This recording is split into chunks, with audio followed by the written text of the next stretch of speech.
সম্মানিত ভিউয়ার, আসসালামু আলাইকুম। তো সম্মানিত ভিউয়ার, আজকে আমি আপনাদের সাথে যে বিষয়টি আলোচনা করব সেটা হলো ইউরো-ইউএসডি মার্কেট মার্চ মাঝামাঝি অথবা মার্চ 20-21 তারিখ পর্যন্ত কতটুকু সে আপ ডাউন করতে পারে, এই বিষয়টি নিয়ে আমি আপনাদের সাথে আলোচনা করব।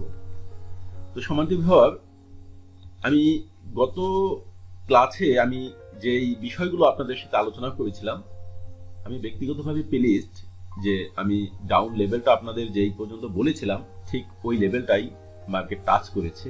আমি আপনাদেরকে বলেছিলাম যে 870-80 পর্যন্ত মার্কেটটা নিচের দিকে নামতে পারে এনএফপি কে সামনে করে। তো আসলে দেখা গেছে যে আলটিমেটলি ওইটাই হয়েছে, এবং ব্যতিক্রম আমরা একটা জিনিস দেখতে পেলাম, সেটা হলো যে এনএফপি কে সামনে রেখে অনেক সময় আমরা এটা দেখতে পেয়েছি যে ঠিক ওই সময় নিউজ রিলিজ হওয়ার পরে মার্কেট ব্যাপক আপ ডাউন করে।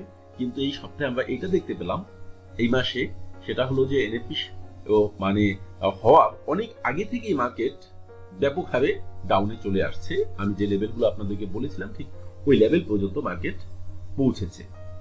তো এখন বিষয় হলো এই যে লেভেলটা মার্কেট লাস্ট নেমেছে 885।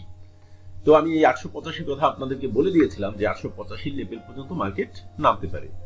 যাই হোক সমাজে বিষয়, এখন একটা বিষয় হলো যে আপনারা জানেন যে রাশিয়া এবং ইউক্রেন যে যুদ্ধ, এই যুদ্ধের কারণেই মূলত এই ইউএসডি এত স্ট্রংনেস, অর্থাৎ এত স্ট্রং হওয়ার মূল কারণ হলো আপনার রাশিয়া এবং ইউক্রেনের যুদ্ধ।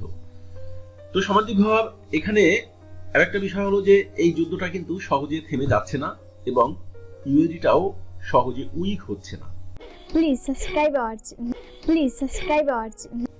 তো এটাও সত্য কথা যে যখন ইউএসডি উইক হওয়া শুরু করবে তখন কিন্তু আবার সে ব্যাপক হারে উপরের দিকে সা করে একদম উপরের দিকে উঠে যাবে ইউএসডি মার্কেট।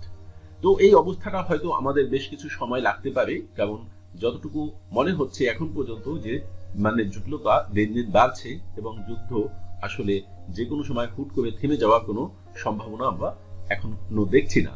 এবং আগামীতে আমি আপনাদেরকে, যারা আমাকে ফেসবুকে ফলো করেন, আমি সেখানে হয়তো একটা আবেগঘন স্ট্যাটাস দিয়েছি, আপনারা দেখতে পাচ্ছেন হয়তো যে রাশিয়া এবং ইউক্রেনের যে যুদ্ধ, এটা কিন্তু আসলে সাধারণ যুদ্ধ নয়, এবং তৃতীয় বিশ্বযুদ্ধের আলামত এটা, যেটা একদম আমরা যারা বিশেষ করে মুসলমান ধর্মীয় ইতে আছেন, আপনারা মানে ধর্মে বিশ্বাসী, তারা কিন্তু আপনারা জানেন যেটা একদম কোরআন হাদিসের কথা। সুতরাং এখানে উল্টাপাল্টা বা মিথ্যা এদিক সেদিক হওয়ার কোনো সুযোগই নেই, শুধুমাত্র কিছু সময়ের অপেক্ষা।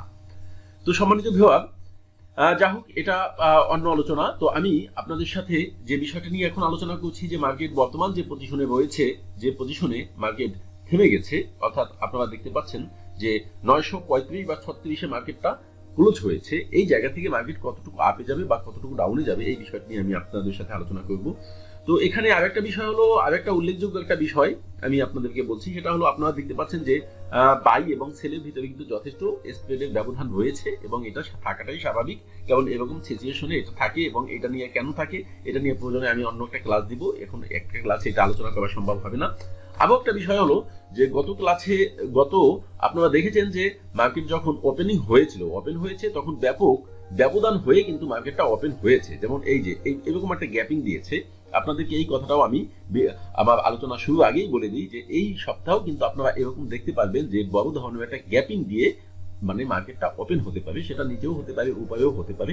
অর্থাৎ যে এখানে মার্কেট যেখানে ক্লোজ হয়েছে তার থেকে অনেক বড় ধরনের একটা গ্যাপিং দিয়ে মার্কেটটা ওপেন হয়েছে।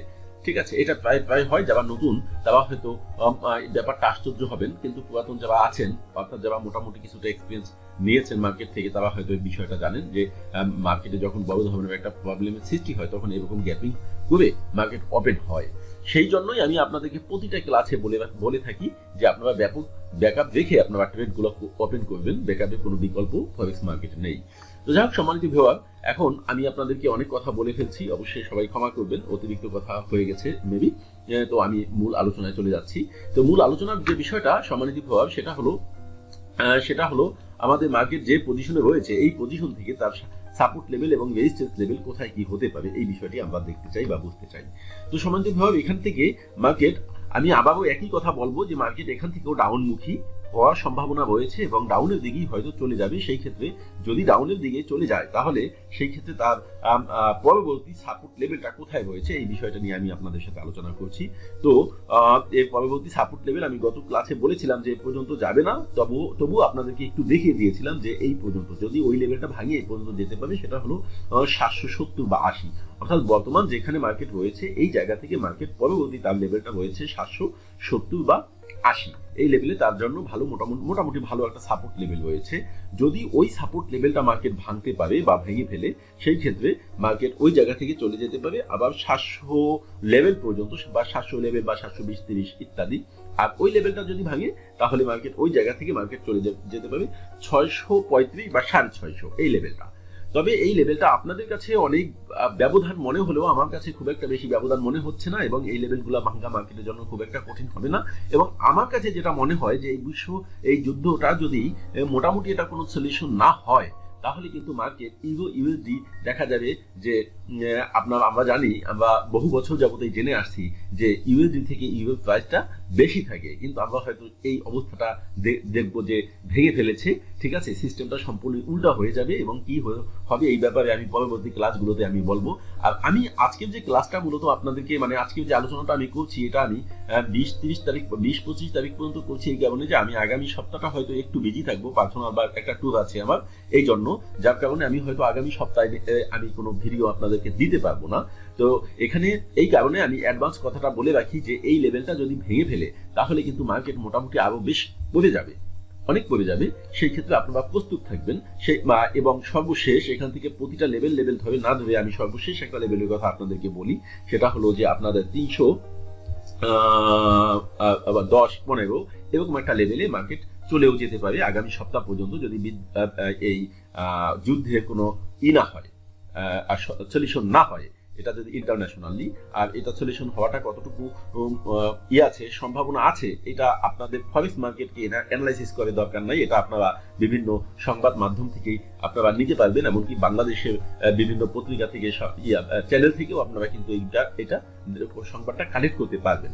তবে এখানে আবার একটা কথা বলবো, সেটা হলো যে যদি মার্কেট আপনার আপমুখী হওয়া শুরু করে তাহলে কিন্তু যেটা বলেছি কিছুক্ষণ আগেও আমি, মার্কেট কিন্তু ব্যাপকভাবে উপরের দিকে উঠে যাবে। সেই ক্ষেত্রে মার্কেট নিচের দিকে যাচ্ছে, আমরা সেল দিয়ে আমরা প্রফিট নেব ঠিকই, কিন্তু আমরা যেন কেউ অতিরিক্ত সেল না দেই এবং আমাদের ভলিউমকে আমরা অনেক বেশি বাড়িয়ে না দিই, তাহলে কিন্তু আমরা যে কোনো মূল্যেই আমরা ধরা খেয়ে যাব। আর মার্কেট যতটুকু নেমেছে, বর্তমানে যতটুকু নেমেছে, মনে হচ্ছে যে এই জায়গা থেকে মার্কেট রিকভারি কিছুটা দিতে পারে। তবে এই রিকভারি যে কখন দিবে এটা বলাটা কিন্তু অনেকটা মুশকিল হয়ে গেছে। তবে মার্কেট রিকভারি দিবে অবশ্যই। সেই রিকভারির ভিতরে যদি কেউ সুযোগ পান, যাদের বিশেষ করে বাই আটকে আছে, এই বাইগুলো থেকে বের হয়ে আসার ভালো হবে। এবং আপনাদেরকে আমি আরো একটা কথা বলবো, সেটা হলো যে যারা মোটামুটি বেশ কিছু ভালো প্রফিট করে ফেলেছেন বা প্রফিট করতে পারছেন, আপনারা প্রফিট গুলোকে তুলে ফেলবেন। অনেকে আমরা যে ভুলটা করি, আমরা প্রফিট করিয়া মনে হয় যে ব্যালেন্সটা বাড়াবো, ব্যালেন্সটা বাড়িয়ে তারপরে আমি আরো অনেক বেশি প্রফিট করব। লাস্টে কি হয় জানেন, যে ব্যালেন্সটা আপনি বেশি প্রফিটের আশায় যখন ব্যালেন্সটাকে আপনি ধরে রাখেন, তখন মার্কেট একদিকে ওদিকে হুটহাট করে যে টান দেয়, ওই টানে কিন্তু আপনার ব্যালেন্সটা কোনো অবস্থাতেই আর টিকিয়ে রাখতে পারেন না, ব্যালেন্সটা সম্পূর্ণ চলে যায়। সম্মানিত ভিউয়ার, এখান থেকে আপনারা দেখতে পাচ্ছেন যে একদম কমপ্লিটলি এটা একটা ডাউন ট্রেন্ডে মার্কেট হয়েছে। এই যে ডাউন ট্রেন্ডে মার্কেট হয়েছে, এই ডাউন ট্রেন্ডটা সে কিন্তু কন্টিনিউ করার যে অবস্থাটা, এটাই মার্কেটে প্রতিনিয়ত সৃষ্টি হচ্ছে। অর্থাৎ এই ডাউন ট্রেন্ডটাকে ভাঙাটা মার্কেটের জন্য অতটা সহজ হবে না। সেই ক্ষেত্রে আমি আপনাদেরকে অনুরোধ করে বলবো যে আপনারা ভলিউমকে কমিয়ে ভালো পরিমাণ ব্যালেন্স নিয়ে আপনারা ট্রেড করবেন। এবং নতুন যারা রয়েছেন, আমার যদি কেউ প্রয়োজনীয় টাকা থাকে তাহলে এই মুহূর্তে এই মার্কেটে ইনভেস্ট করে ট্রেড না করাটাই উত্তম। ট্রেড থেকে তার বিরত থাকাটাকে আমি ব্যক্তিগতভাবে সাজেস্ট করি। আপনি প্রয়োজনে মার্কেটকে অবজার্ভ করেন, মার্কেটে দেখেন যে মার্কেটে কি হচ্ছে না হচ্ছে, এরপরে মার্কেটে যখন একটা মোটামুটি স্থিতিশীল একটা অবস্থায় চলে আসবে, প্রয়োজন হয় তখন থেকে আপনি আবার ট্রেড শুরু করবেন। আর যাদের ভালো এক্সপিরিয়েন্স আছে, অনেকেই আছে যে ঘোলা পানিতে মাছ শিকার করতে তারা পছন্দ করে এবং ভালো পারে, যারা এক্সপার্ট, তারা এই মুহূর্তে মোটামুটি ট্রেড কন্টিনিউ করতে পারেন। তো সম্মানিত ভাই, এখানে আমি যে কথাগুলো বললাম সেটা হলো আপনার মার্কেট ডাউনে যাওয়ার সম্ভাবনাই বেশি রয়েছে এবং ডাউনমুখী হচ্ছে, এবং সাপোর্ট লেভেলগুলো আমি দেখালাম। আর রেজিস্ট্যান্স লেভেলগুলো আমি বিগত যেই ক্লাসগুলোতে আমি সাপোর্ট লেভেল বলে বলে দিয়েছিলাম, ওই লেভেলগুলোই এখন বর্তমানের জন্য রেজিস্ট্যান্স লেভেল। এই জন্য রেজিস্ট্যান্স লেভেল নিয়ে আমি রেজিস্ট্যান্স লেভেল বলতে গিয়ে আমি আপনাদের আর সময় নষ্ট করব না, আমি এখানে সমাপ্তি ঘোষণা করছি।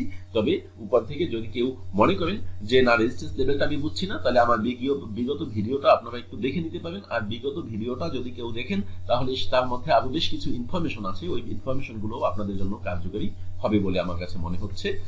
তো সকলকে ধন্যবাদ জানিয়ে শেষ করছি। আল্লাহ।